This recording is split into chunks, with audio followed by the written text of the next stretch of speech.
Welcome back, foul players, to OWL by the numbers, your one-stop spot for all things fantasy Overwatch League. I am your host, Tumblely Drung, and tonight on episode 58, we're here to talk about playoffs and what a crazy week one it has been. We are on one of the more recent patches that had a ton of balance changes. We were really curious to see whether or not that this was going to be the off tanks world or not. A lot of interesting things kind of happening, some surprise results, a ton of busted brackets really just from the get-go here. And, looking at the performance report, one particular team, again, just kind of like dominating, left, right, and center out of APEC. And, just it's been a wonky week to say the least. So before we get into the news and introduce you to my co-hosts, let me just quickly take a moment to thank everyone who is joining us tonight on Twitch for our live show, and of course to thank all of our repeat listeners out there. So no Ramses tonight, and it's not because he got third place. I actually held that spot down this week thanks to you on that. Dynasty, they may be winning, but they're still fucking with my fantasy. So nothing new on that ends. But I know emotions have been a little high, Bob. So let's address the elephant in the room. And we'll kind of like go on from there and still talk about what's been going on around fantasy side of things. So the floor is yours, bud. Oh, so you want me to get into why I'm leaving the scene? Absolutely. All right. Well, where do I start? So season one was about to start. They talk about a league, something different that we've seen in esports ever. I was never really super into esports. This intrigued me, especially the thought of home games and just like regional teams. And I thought this I'm down for this. I'm excited for this. This is what I've been waiting for forever. I never liked the randomness of prior sports and teams breaking up Hmm. and forming overnight, and I just hated that. I thought it was pretty lame. It was, kids being kids and not being adults, and I just didn't want any part of it. I still wanted esports, just did I wanted what the league was promising. So season one went on and it was magical. I mean, I was like, dude, we've arrived. I went to events. It was amazing. The only the only thing I could complain about for season one was them introducing Brigitte so late in the season and then it changing, basically the way stage four and playoffs went. But it kind of just comes with the territory. I loved the stage, playoffs, everything. Move on to season two. Immediately, week one, violations happen, and Fusions is playing in the season opener. Fusions tank for Boston Uprising. There's a rule. He played in the contenders season before and is ineligible for stage one. So he should have just been set. Instead, Overwatch League went and changed the rules on a dime so that he could play. I thought that was horrible, but I got over it. Stage two, or stage two, end of stage two. 222 should have been implemented there, would have broken the season in half. Instead, they didn't, and then they implemented it in stage four, which is way too late in the game. For it changed the best teams into not the best teams, and it was another slap in the face. And then comes season three, where the Overwatch League shits the bed completely. First off, they tell us hero pools, which I thought was a great idea to bring diversity to the league. But what happens, and they gave ample time for teams to, work that out. They gave weeks. I thought it was great. And then we're going along, and then they just keep changing the hero pool format. Just on a whim for no reason, out of the blue. I know COVID, came into a lot of these different things, but they just kept changing it and it just kept getting sillier and sillier. Hmm. Then then they introduced the little tournaments. And not only do they introduce the little tournaments, I might have been fine with them, except the fact that they gave like 3 extra wins to the Right. winner, and that's not a season thing. Like, if you wanna do tournaments, but that's not what I signed up for. I signed up for a league, and so that was just, like, baffling to me, and I was just like, "Alright, whatever." It was exciting, but it was really dumb for a league format. You can't just keep changing things willy-nilly. And then the final draw, the one that was just the biggest slap in the face ever, was the new COVID rule to Hmm. allow for teams to be whole if they went to the playoffs somewhere in Asia. If someone couldn't travel, someone retires, they could pick somebody up. Great. But they allow Washington to pick up Decay when Washington had no right to do so. First off, because of the COVID stuff, Washington it was in the playoffs. They should have never been. We haven't had that happen any year prior. Like, the shit teams have stayed back and not played. I understand why they wanted to do it this year, but the league, someone in the league needs to grow a backbone and some competitive integrity, because the rules set for if they need to go to Korea. So if Washington made it to the Final Four, I understand allowing them to have Decay. Letting them have him right before the start and then letting one of the worst teams the entire year move through the playoffs is just absurd to me, and I cannot get behind it. I do not plan on watching any more Overwatch League for the rest of the year. I still love the game Overwatch, but gosh, dude, I cannot get behind a league that doesn't act like a league. They just act like backyard baseball and Hmm. oh, okay. Oh, you want to do this? All right. Well, you paid 20 million, so I guess I better, let you do this. Like, I mean, grow a backbone. Like, give your sport, you know, integrity. Like, and so basically that's where I'm at. Like, that was the Right. last slap in the face. And then reading the tweets at Washington after they won against Paris just made me kind of sick to my stomach with we knew you could do it all along. We knew you were a sleeping giant. I'm like, what are you talking about? They just got to sign Superman. That's Hmm. all. Like, it's you know, it's it's rough. So Right. I'm still gonna love Overwatch. I'm still excited for Overwatch 2. It's very possible I could go back on a different podcast, maybe even Watchpoint Radio coming back. But as far as paying attention to the league, I'm done. I'll still watch Dallas or Houston games with Mel from time to time, but it'll be casual, and I'm not really going to invest anything in it. And that's Hmm. where I'm at. Like, do you guys have any like counterpoints on that or Well, anything? let me circle back here.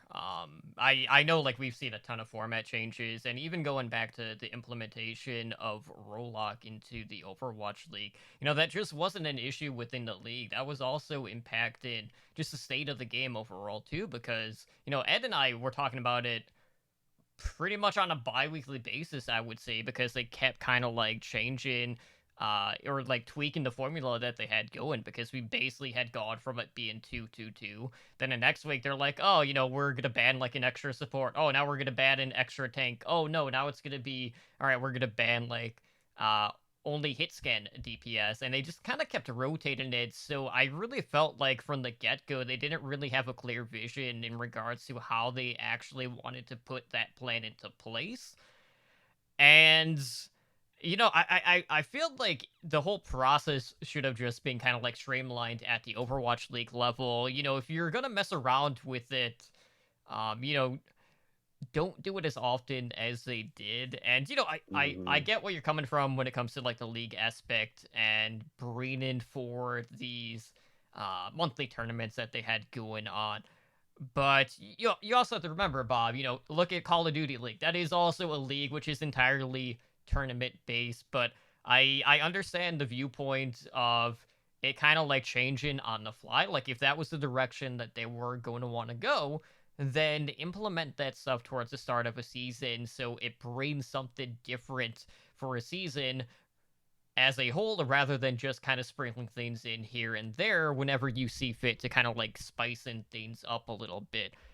But at the same time, the community events that were happening in those monthly basis really brought a lot of different storylines that we were seeing. So yes, while some of that stuff is going to detract viewers like yourself, we also got a lot of headlines that we wouldn't have seen otherwise, and at least it made some of these games that didn't quite carry the weight of like importance in like a regular season type game. It actually brought a lot more to the table at that given point in time. So a lot of these like dumpster fire games suddenly would mean a little bit more. But I get where you're coming from. I know a lot of people have had their ups and downs this season. um I definitely hit Mm. a low point with the whole runaway Vancouver fallout, and at least Dallas didn't completely implode in the middle of the season and then be like, oh, we're hitting the reset button.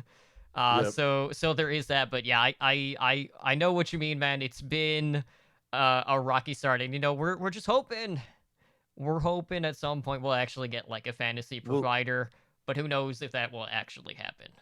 and some people do like that format. A lot of the players like it more. Hmm.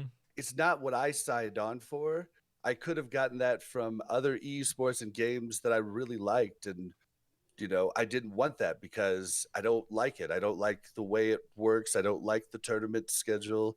I don't like that type of league. I want something similar to the NFL. It's what I love the most, Hmm. and that's what I thought I was getting. And so, you know, cool, yeah. But also, you could also make the argument that the viewership went up once they allowed drops. Allowed coin drops because it was the same weekend that the tournament format started. But Well, it was also bugged implementation at the start too, though. A lot of yeah, people weren't actually getting their rewards. yeah. But I mean, yeah, like, and maybe traditional esports people like this, and I'm not dogging on you for that, but tournament or not, that's not what killed it for me. Hmm. What killed it for me was just the willy-nilly changes all the time, and that's what killed it for me, and just the lack of integrity with this last decay move was the last draw. After it sunk in and they moved deeper into the playoffs, I was just like, absurd. Also, I mean, another violation that the league has done is every playoffs has been completely different. Like the playoffs is a completely different patch. Why did they do that? Like just go ahead and go with the patch that led up to the playoffs. It's a weird thing. It was kind of exciting to watch all the hog stuff, but I think the game is in kind of a mess state currently at the moment with all that. So Hmm. eh, I don't know. I so I'm just gonna chime in real quick before we move on to fantasy talk. Is I kept wanting to say this is all happening because of the COVID and all that stuff. Hmm. And sure, at the beginning of it, that was true. Now it's just jacked up. Like it really just is. It's a jacked up system of they're just making stuff up all willy nilly, like, and they're just kind of flying by the seat of their pants and going that route. To be honest, and I'm not a fan of that. Yeah, we don't know exactly what goes on behind the scene, nor will we ever in any league whatsoever. Um, but it's still a little insane. Hmm. Uh, and I really wish they would have handled everything better. I don't like that we changed the season like 4 times during the middle of the season. At a certain point, I'm just like, I don't know what's going on. Yeah, I and just don't like. I'm like, I don't know if like there are points in the season where I'm like, I can't. Are there games this weekend? Are we taking a week off? Like, what the hell is happening right now? yeah, and I didn't even mention, we put all this work into doing a fantasy podcast and doing drafts every season and doing pick'ems and all this stuff. And like the fantasy people have to be pissed. Anybody who runs one of those sites has to be like, F you, Al. Like, I mean, it's just Fantasy is it's beyond fucked. yeah, it's such a big scene that they completely screwed over. And so that's a bummer too.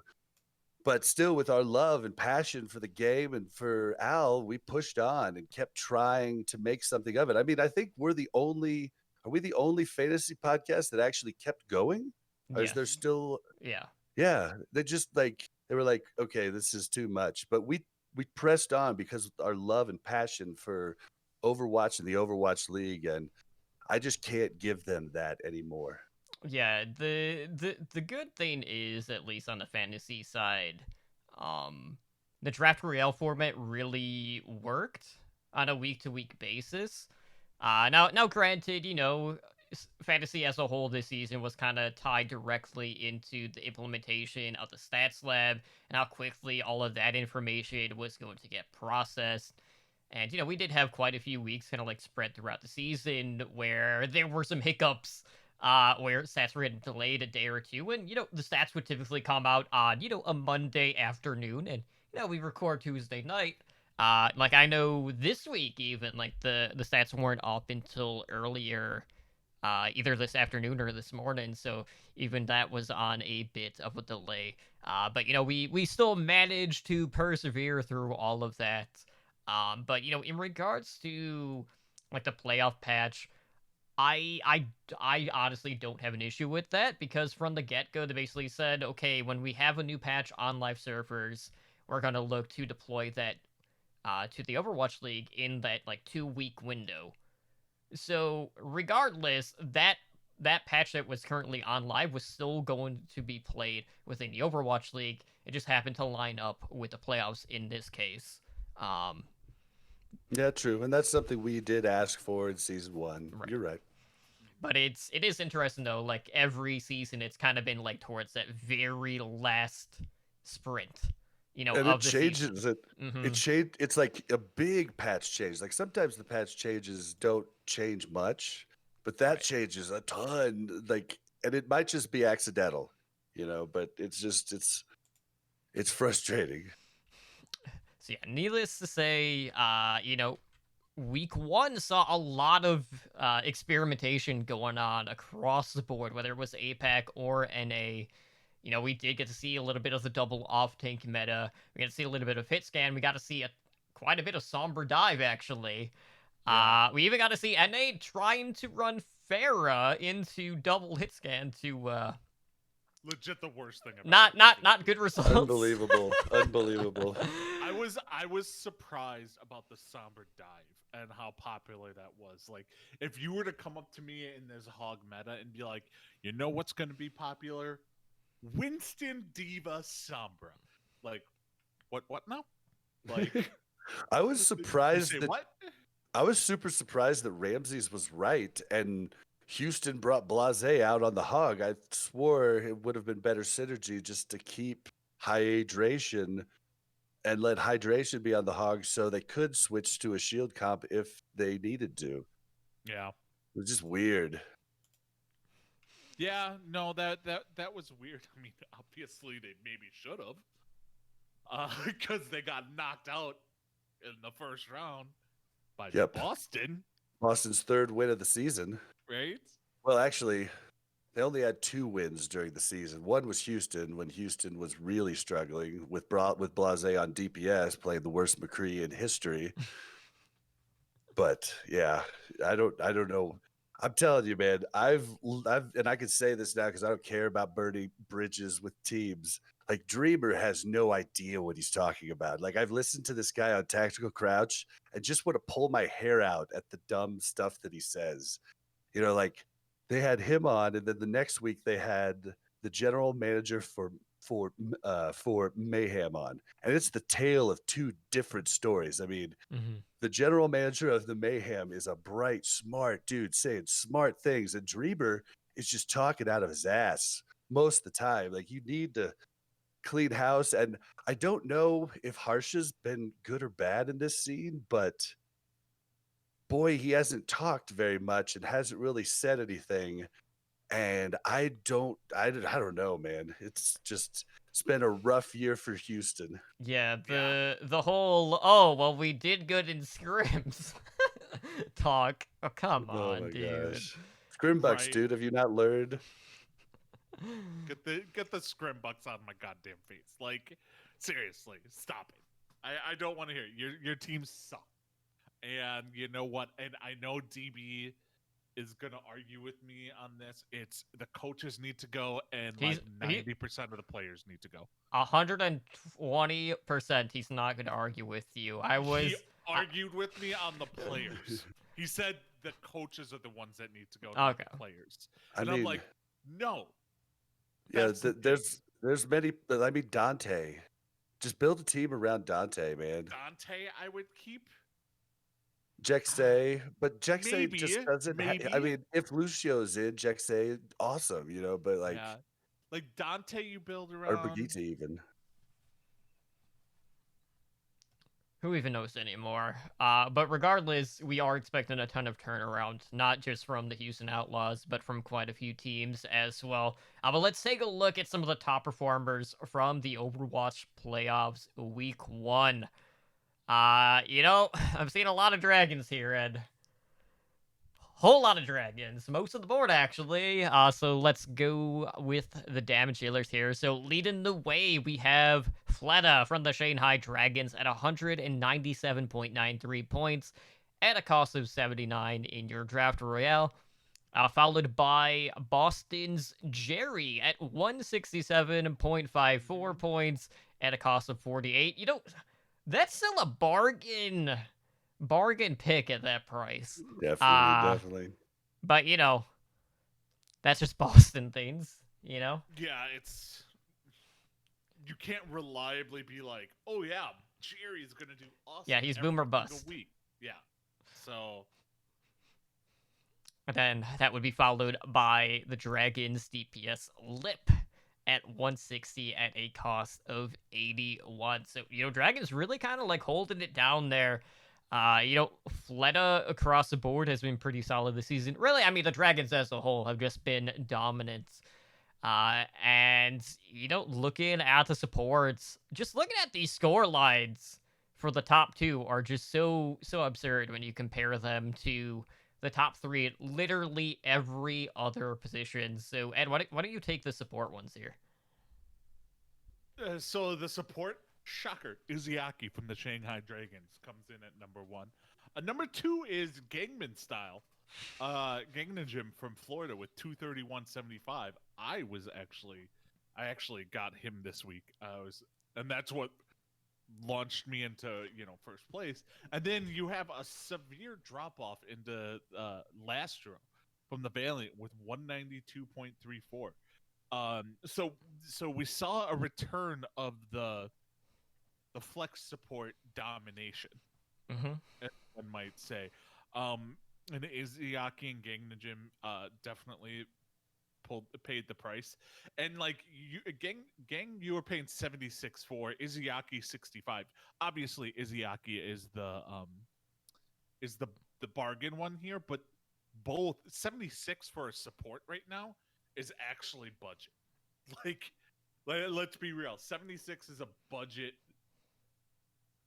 support player. Yeah, I'd say like at 80 you might start to tilt a little bit in that case. Exactly. So yeah, it's all gonna be hit or miss. we were actually wrong last week. Well, No, we when were we were wrong talking- about some different things that we could see. The Yeah, supports that's the thing. definitely. We didn't see the Zenyatta we expected. You did see Zenyatta mainly on Volskaya. But you just were not seeing Zen as prominently as we had been seeing. Right. Yeah, I also seen a lot more Mercy. Mm-hmm. Yeah, Anna Mercy was definitely the go-to combination here this past week. And really, it's the Annas that were coming out on top, seeing a lot of value out of the Bionades, obviously because of the emergence of Roadhog this past week. I don't have like the stats lab open, so I can't really see what like the top compositions were, but there was a lot of experimentation going on really across the board, and I felt like it was pretty interesting because we were seeing teams succeeding with the different strategies kind of going deeper into the playoffs here, because there were teams that did favor that Roadhog and Zarya composition, whereas you had other teams that were running like Sombra Dive with the D.Va and the Winston. Heck, we even saw a little bit of D.Va Roadhog as well. I think that just boils down to, because I was thinking about the Dallas Fuel specifically, and I don't know how they could have done Hog Zarya, like what's his name, the off tank for Dallas. Why am I Note. blanking? Note. Yeah, Note Zarya has been pretty abysmal at times and adequate every once in a while. Then I don't even know if Gamsu can play Hog. And so there's many other teams that are like that just don't have the tools for this meta, and I think that played into a lot of the experimentation. Mm-hmm. Yeah, and I'm curious to see too how much iteration we're going to see going into the second week of the playoffs, because it did feel like at times, you could kind of see the traction starting to fall off on certain compositions that we were seeing. So I would not be surprised to see more teams kind of turning towards that Sombra Dive composition that did kind of like emerge as a more prevalent comp this past week. But looking at some of the other top performers, looking at the top 3 tanks for the week, we had Avoid from the Shanghai Dragons as the top point getter for tanks at 90 costs, putting in 178.94 points. That was followed by Florida Mayhem's Gargoyle at 152.33 points at a cost of 78. And then we had Fearless from the Shanghai Dragons rounding out the top 3 at 146.24 points at a cost of 68. Now, Ed, Gargoyle, man, we were like, all right, we're gonna see some Roadhog, man, and no. Dude, I was all over Twitter. I'm like, we just need to see Gargoyle on Hog. Please play Gargoyle on Hog. And then we just saw Gargoyle on D.Va. And it annoyed me. I actually, as well as Florida played, I do not have that much faith in them. I expected more. And I have one thing in particular to say about this, about the Florida Mayhem, is they're not running Roadhog, but they're playing without a Lucio.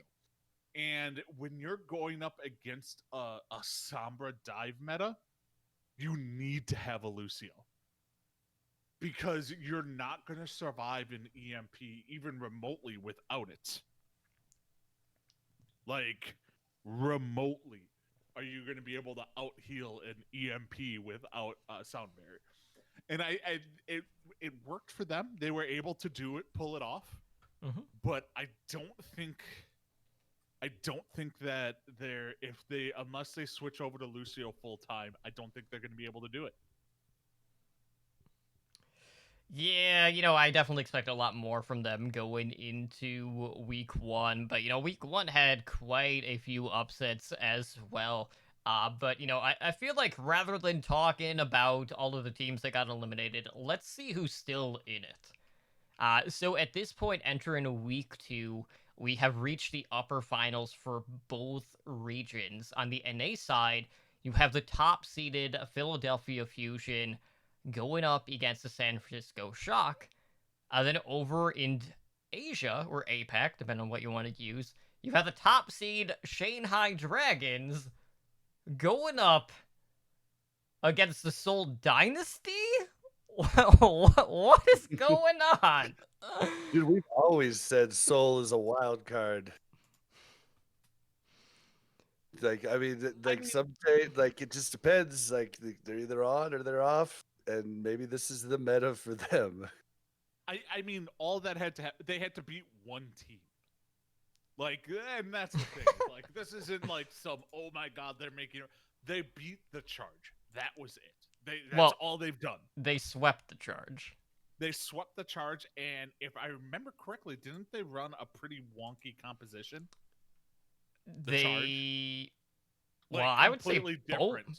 both teams were running some odd comps, so it just wasn't one-sided. But like looking back, like I know the time prior to that, Charge did beat the Dynasty pretty handedly. I think that one was a 3-1, and that was only a couple of weeks ago. But it just comes to show, with any sort of meta switch, anything can really happen. But when we're looking at kind of like the career profile for both of these teams, they've been pretty split so far. It just so happens that in this case, they come out ahead in the playoffs, knocking down the Guangzhou Charge to that lower bracket. So, they are still fighting for their survival.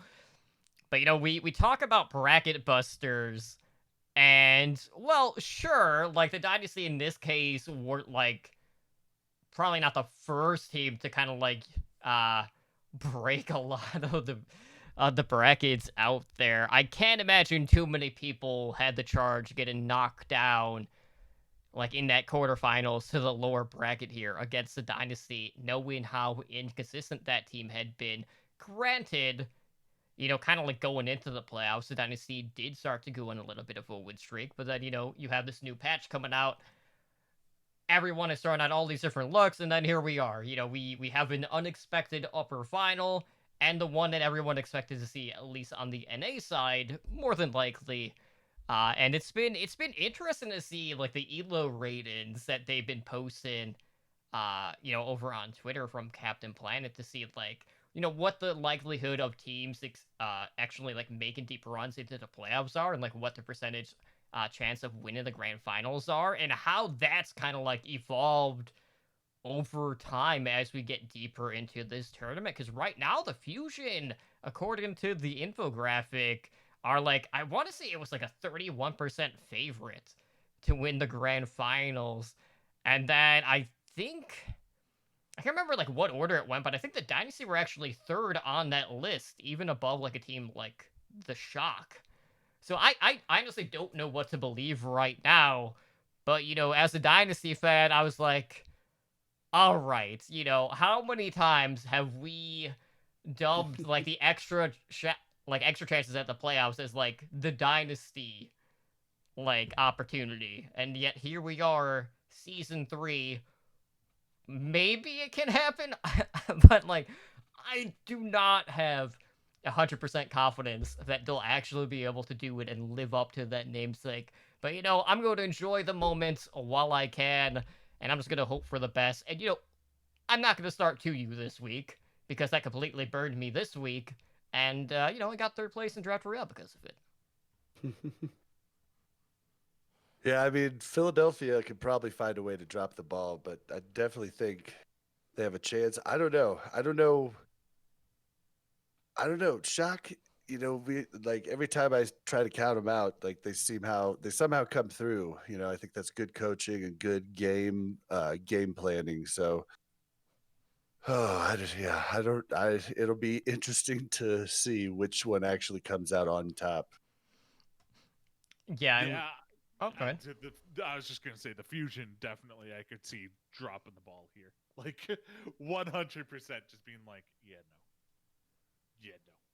no, we're gonna be like, all right, we're not gonna play Carpe at all, do any of that stuff. We're just gonna go this route. They probably put I don't know, their backup supports in, being like, "Oh, they're better on this map." All right, go to hell. So yeah, it's gonna be one of those things where I can't see the Fusion being the favorites truly. Like, I guess maybe statistically I can see it, but in my mind I can't. I just can't. It's more we can't have this go to a fifth map. True.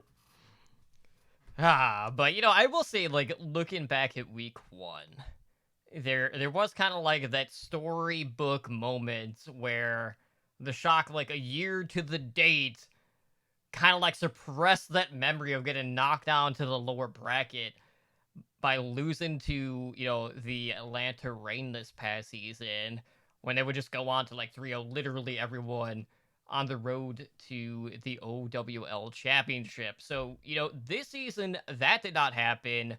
They dropped the Atlanta Reign down to the lower brackets, and we still have 4 teams on NA that are looking to fight their way back to the Final Four in this case. So we have the Atlanta Reign going up against the Florida Mayhem. Because Lord knows we have not seen that particular matchup enough times this No, season. never. I don't even know what number we're up to. I don't even want to look. But I'm pretty sure it's like 6 or 7 at this point this season. And the other match, we have the LA Valiant going up against the K. Yep. And boy, I hope Washington Justice wins, because I just want this to look even worse to him, so the league office learns a freaking lesson. Go Decay. I'm rooting you on, brother. I mean, yeah, and it's not Decay's fault. I mean, it may be kind of partly Decay's fault for what he allegedly did to Dallas, holding scrims hostage and everything else. All the other stories have come out, but it's not his fault. It's not Washington Justice's fault. They made a smart play. It's only the fault falls specifically on the league office, and I hope they learn their lesson. I hope Washington Justice wins it. Let's do this. It's I very. don't think they're gonna win it. I think the most interesting thing about the entire Justice situation is it really shines a light on how big of an impact not only a meta shift can have, but also like one sign-in can actually have. Because looking back, a lot of people kind of expected, the Western talent to like really carry this team, and sure, Stratus and Corey, moved on with their careers, to other opportunities, and then Justice kind of like went out with a whimper for quite some time, because they only had like 6 players. They really didn't have any way to tweak their lineup. There was a lot of stuff going on, kind of like behind the scenes, and all of a sudden we're playoff time. Decays here. And this just looks like a completely different team, and surely not one that looks like a 12 seed or whatever they were going into the playoffs. Well, and the big thing, like how I talked about Dallas not having the tools, Mm-hmm. like they were able to bring in Decay and have him play Zarya and still keep keep momentum going with their DPS line and everything else. And it's a huge thing that other teams didn't have, like another DPS player that maybe played Zarya last season to jump in there, and so it's you got to give it to Washington though too. Their other players are playing a lot better, but the problem is that oftentimes one really good monster player can make everybody else look good. You see how Dallas looked when Decay got pulled out. They looked like a joke when before they looked like, possibly at times a top 5 contender. Yeah, like I don't think Decay signing with the Justice on its own makes them what they are right now. It's a combination of this and then the Roadhog Zarya meta that we have right now. If you look at it, truly, probably the two best Zaryas in the league last year or 3 were Sinatra, Nene, and Siominsu. 2 of them aren't even in the goddamn league anymore. Like, you know what I mean? So it's like you have Decay. It's just like we don't have those DPS players that are as good on the Zaryas, except when it comes to Decay, and that's where it really comes through and shines. Is if Sinatra was still on the Shock, I don't even think this is a competition on what team will win. Oh, Because that's a good point. Sinatra with Choyobin, Yeah, could have been. Yeah, that could have been Like, huge. you know what I mean? So it's the combination of Decay signing with them, and if he was only on DPS, I think they probably would have beaten the Outlaws or the no, who did they Fuel? No, who did they win in the Fuel. first round? Fuel. No, they beat them in the second round. No, they beat him in the first. In Pretty the sure. opening Oh. matches? Pretty sure. It was Who did they- Vancouver.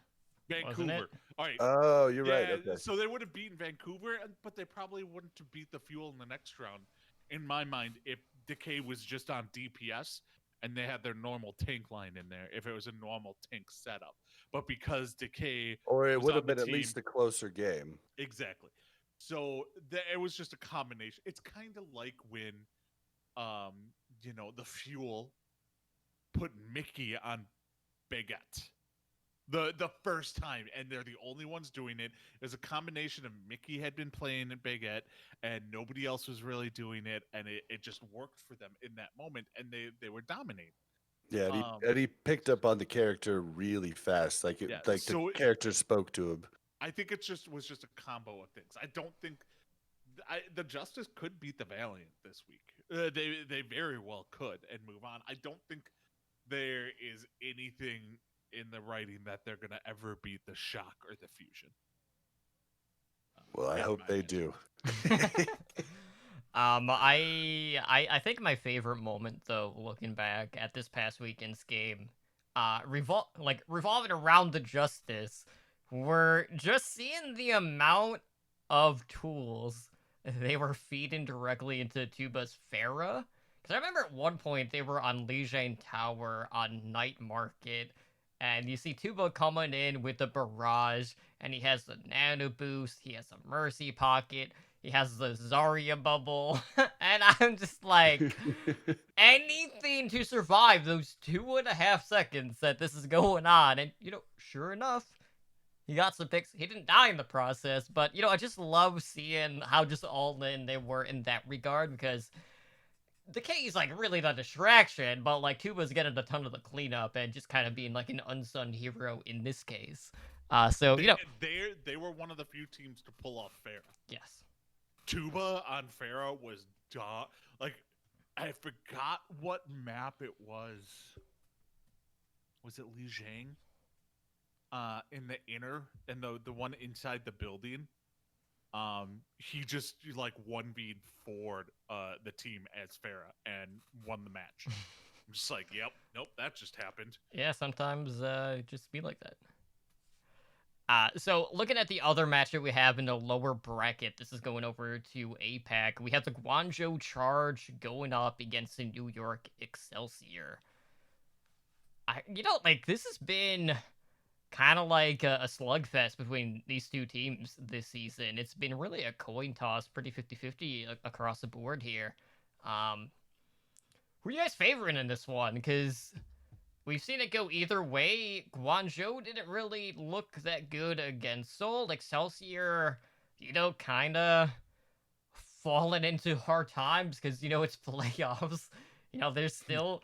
Playoffs? There's still that story from season 1 where they just can't close it out despite having, one of the better records throughout the regular season here. I have no clue, so I'll let Ed take this one. Let's be real. I don't watch Korean Overwatch. That's where I'm at too. It's Like, unfortunate too because I'd love to catch them from time to time. They're But the best matches. tough. It's I think the most competitive division is over there. It's purely a time difference thing, and you know what? I'm past the point of watching them on bots. Like, so brutally honest, I think the Excelsior will win this one, just because, well, the Charge got 3-0'd by the Soul, and New York just happened to lose to the best team over there. So it's, an argument can be made that New York deserved to be the number 2 seed above the Charge in the first place. So I'm gonna go with Excelsior. So if you guys had a guess how many times we've seen this match this season, and granted, I know you guys haven't really been watching APAC. 7. Is it 7? This upcoming one will be the 7th match. That was close. It's close. Looking and at New York hasn't beat them once, have they? It's split 3-3 right Oh, now. is it really? Okay. Yes. So New York has taken the last 2, with scorelines of 3-2 in the last game, and then 3-0 in week 25. But they're split when it comes to like the tournament play, so far. So I have a really hard time seeing this one just because like I expected more out of the Charge. And it seems like with New York, anytime you start to put stock value in this team, they find a way to blunder. And you hate to see it because there is a lot of talent on that team. Same with the Guangzhou Charge. But I don't know if you could expect an upset over the Dragons once you get to, well, it wouldn't necessarily be against the Dragons because it would be against the top NA seed when you get to the Final Four, because you have the number 1 APAC seed going up against NA2 and the NA1 against APAC 2 once you get into the grand finals. So I can't wait for the actual inter-regional competition that has been sorely missed, to say the least. And I know we're after 9 o'clock at this point, but is there anyone in particular, either on the upper bracket or the lower bracket, that you guys feel like will be kind of like the major players this week in regards to either just team performance or just fantasy value here, whether it is budget or whatever in this case? I'll let Bob answer this with one name. Decay? Yeah, there you go. He got outperformed by Tuba, just saying. Yeah. It'll be, well, the thing is it's going to be interesting to see what they do this week if Decay is listed as a tank or as a DPS. Because if he's listed as a tank this week, oh boy, you take him. Yeah. And the other one that I would take is probably, Gargoyle. I'm sticking with the Gargoyle on this one. He's just been performing pretty darn well. Maybe even agilities too. He played pretty good on the Roadhog, and if they don't have him listed as a tank, you can sneak him in as a cheap DPS. Definer knocked out. Womp womp. Unfortunate. Yeah, the Defiant are gone. Oh my god, I was looking at Valiant and thinking agilities. Wow. Wow, never mind. Living in the past. Dogman is another one I'd look at. Just because he was pretty undervalued, and now that the flex support is making a comeback, he is probably pretty cheap in the flex support role. Yeah, and compared to the rest. On that note, I know this past week Jonak was relatively low as well. He was only listed at 58. And he posted a little bit over like 160 points this past week. So like overall net value actually pretty damn good. I don't have like the current week's numbers on hand in regards to like what they're actually going to cost. But typically we're not seeing like super crazy jumps in this case. So keep an eye on that. I'm trying to think like who else. Like I guess Yaki would also be in the discussion for DPS, and he was kind of like at the same cost as like Gargoyle was, and they were neck and neck in regards to point totals this past week.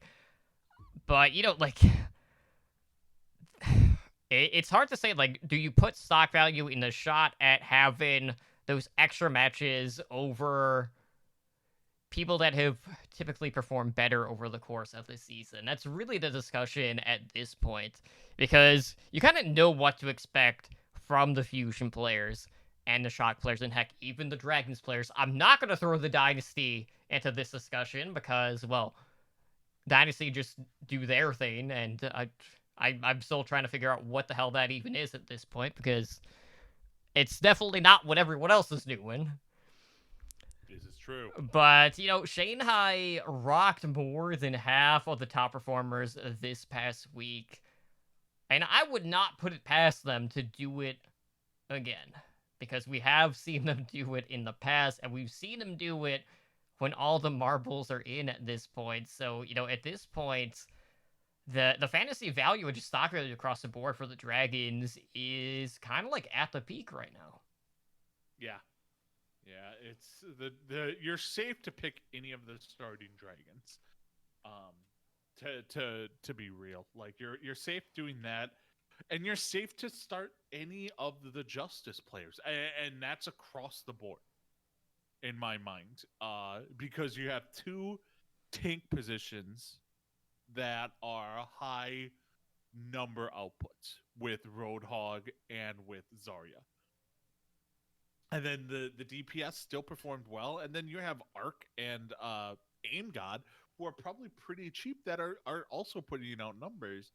And none of them are super, super expensive. So I think any of the Justice starting 6 is a very viable starters for fantasy. Yep. You had to throw in Aim God for Ramses. Yeah, someone had to say it today. Someone had to say it today with Ramses not here. I'm sure he'll appreciate that. All right. So, really not much else to talk about. Those are all the matches that are guaranteed to happen. Obviously, we don't know who's going to win, so we don't know who's going to advance in that lower bracket to inch their way towards the lower finals. But we should have some pretty interesting matches this week. I'm really curious to see what the Dynasty are going to do, but Dragons have just been too damn good throughout the season. But if I have learned anything from APAC, it's that anything can happen. Like you just never know. Well, I definitely wasn't very excited about. I wasn't planning on watching any of the games this weekend, but after talking about them, I'm gonna have to check some of them out.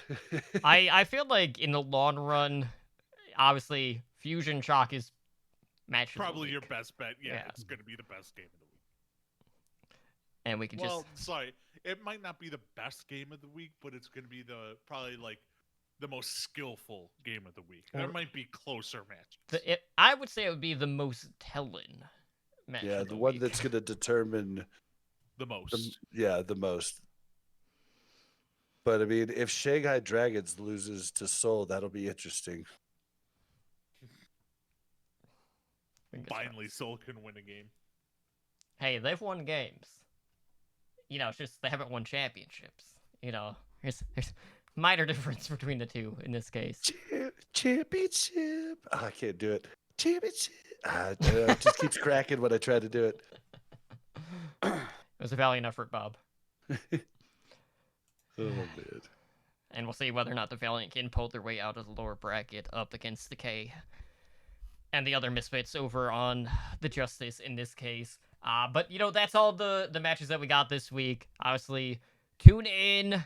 And then, we got kind of a couple of weeks off until we get the Final Four, which will happen in early October. So keep in mind, we don't have a date lined up for this yet, but we are planning on doing a roundtable in regards to the Overwatch League Network once we get to the grand finals. So stay tuned for that. We'll try to figure out what we're going to do for that, whether it's kind of the story so far for each team and we'll kind of go from there, or if we'll just preview the matches. we'll figure something out, but that should be a good time. So more info on that here shortly. But that is going to do it for us here tonight on OWL by the numbers. So if you guys want to help us out, please do us a favor and head on over to iTunes and leave us a review.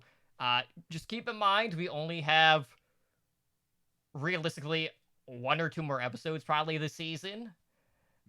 Since, there's not going to be Overwatch League. And because of that, there won't be Fantasy Overwatch League. I mean, Exactly. come on. Kind of self-explanatory. But, we are always looking for ways to improve the show to make for a better listening experience for you guys. And, who knows? Maybe next season we'll have an official platform. I'm not going to hold my breath, but who knows? Maybe they'll partner with Draft Buff. Or even like DraftKings. Who knows? Like, we've seen crazier things with traditional sports. It could also happen with esports as well. If you guys are looking to directly support the podcast and the network that it is a part of, you can consider pledging to our Patreon, where we have tiers starting at just $1 a month. And you can find more info at patreon.com/OWL Network, where you too can join the likes of our master and above patrons, Daniel, Owl, and Kesha, in helping our network grow. So a lot of good stuff there, and be sure to tune into Overwatch League Network from Monday, as I know Arnura and Booger kind of gave the eliminated playoff teams like their proper season send-off. So stay tuned for that. I did edit that one before this show. So you can find that on podcatchers by the time you're listening to this one. But Ed, why don't you close this out? Let our listeners know how they can contact our show. All right. You can reach us through email at contact@owlonshow.com. We are on Twitter, and that's at OWL by the numbers. We do have a website, and that's www.owrecall.com. We are on YouTube at youtube.com/Overwatch League Network. We do have a Discord. You can join us at discord.me/OWLnshow. We are on Twitch at twitch.tv/OWLnshow. We are a Twitch affiliate to help support the show by subscribing to our channel and earn our network emoticon.